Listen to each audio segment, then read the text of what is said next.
प्लासी की लड़ाई में जितने लोग मैदान में लड़ रहे थे उससे ज्यादा लोग मैदान के बाहर खड़े होकर तमाशा देख रहे थे, लड़ाई का परिणाम सुनने की प्रतीक्षा कर रहे थे।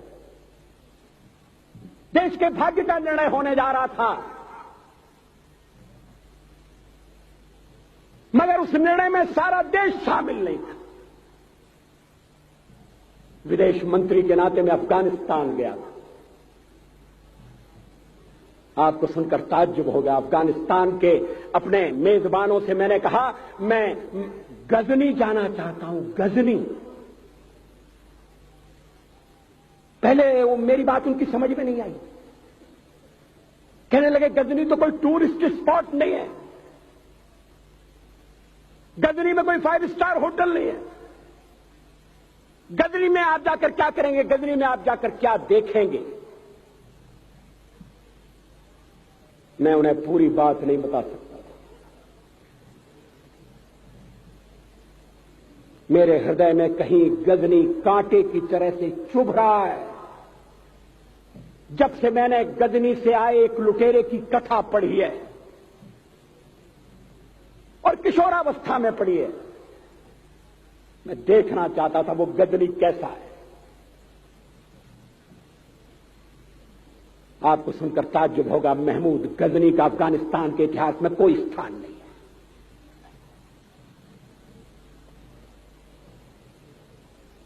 गजनी छोटी सी जगह है, छोटा सा गांव है।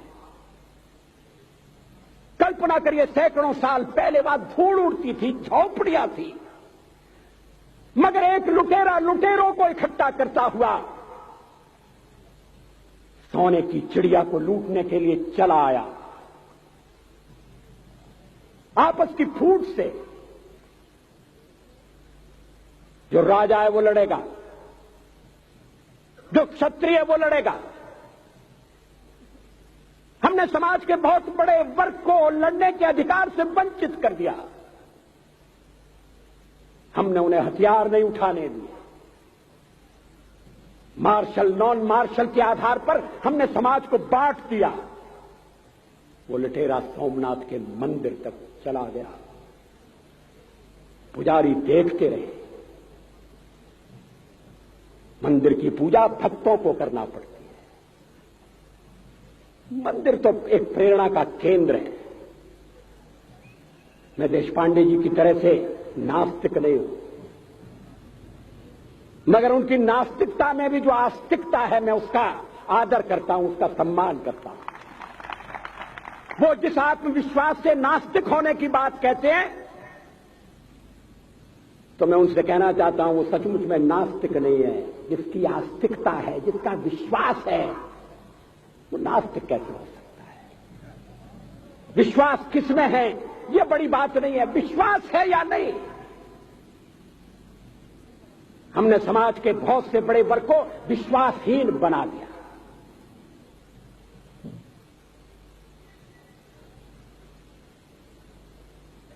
लोगों ने हथियार नहीं उठाए, वेद पढ़ने के दरवाजे बंद कर दिए। इसलिए हम पादाक्रांत हुए। अफगानिस्तान में मैंने एक बात और देखी। मुझे जिस होटल में ठहराया गया उसका नाम था कनिष्क। अफगानिस्तान एक मुस्लिम देश है। मुझे बड़ा ताज्जुब हुआ। मैंने कहा कनिष्क यहां कहां से आया।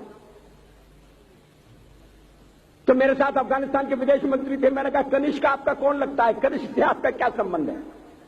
कहने लगे कनिष्क हमारा पूर्वज है, कनिष्क हमारा पुरखा है। He was one of our four father. मैंने कहा तब तो हमारे आपके पुरखे एक हैं। अफगानिस्तान के लोगों ने उपासना पद्धति बदली है, संस्कृति नहीं बदली। आज के भारत के परिवेश में यह सुनने के बाद थोड़ा विचित्र लगता है।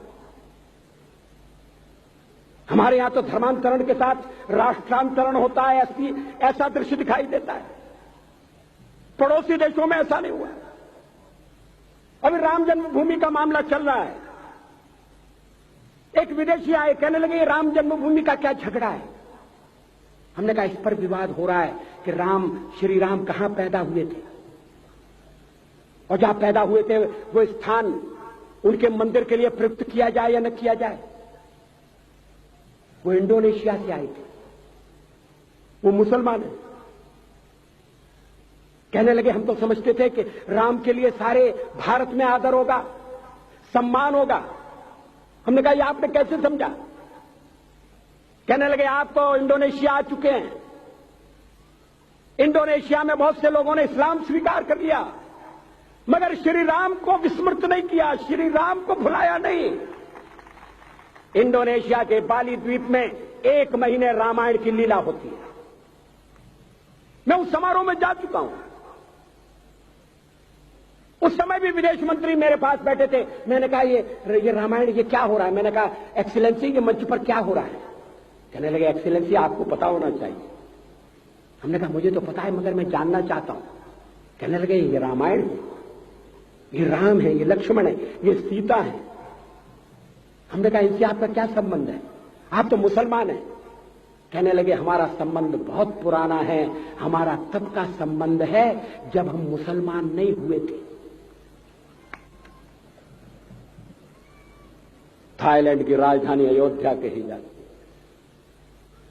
थाईलैंड के राजा को आज भी राम कहा जाता है। सावरकर जी ने हिंदू राष्ट्र की बात की, हिम्मत के साथ। बुनियादी तौर पर भारत हिंदू राष्ट्र है,